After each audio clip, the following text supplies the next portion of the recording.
Hi guys, Angela Wolf here with a quick sewing tip. Did you know that if you wind the bobbin incorrectly, the thread's too loose or it's too high on one side or the other, too thick on one side or the other, it can really cause issues with your sewing. Let me show you how easy it is to wind the bobbin properly. So we're going to focus on this section right here. This is where you can put your spool of thread, or you could put them on the thread rack, whichever is easiest for you. This thread is going to go through this clip right here,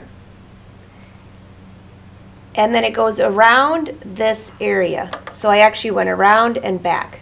Just give it a little tug. So there's a little tension disc in there. And this is where your bobbin is going to snap on or off. The first thing I want to do is in my bobbin there are little holes. I'm just going to take the thread and run it through this hole.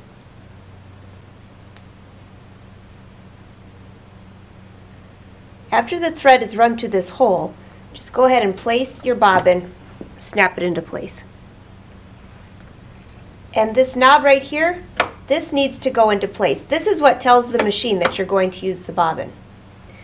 One more section on the Brother Luminaire I want to point out is this area here. This allows me to decide how thick or how much thread I want wrapped on my bobbin. This is the fullest. Maybe you're working on a very just a quick alteration, you only need a little bit of thread. I can set it here and it will stop and I don't have to worry about that. So once this clip is engaged, this is my thread that's coming out that hole. This will show up on the screen. I can adjust how fast I want the bobbin to fill. I usually don't fill it at the fastest just in case something goes wrong.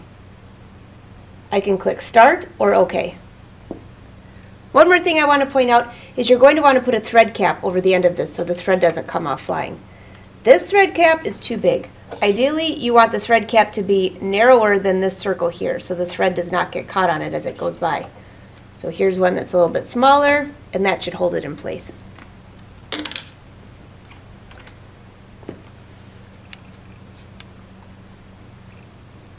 I'm going to hold my thread up with one hand, hit start, and then go ahead and stop it. Now I can go ahead and cut this thread or leave it. It doesn't matter. I like to cut it and get it out of the way. You never know. It could get wrapped up underneath.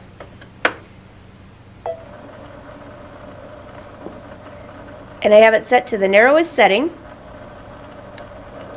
Notice how the thread is going on evenly from top to bottom.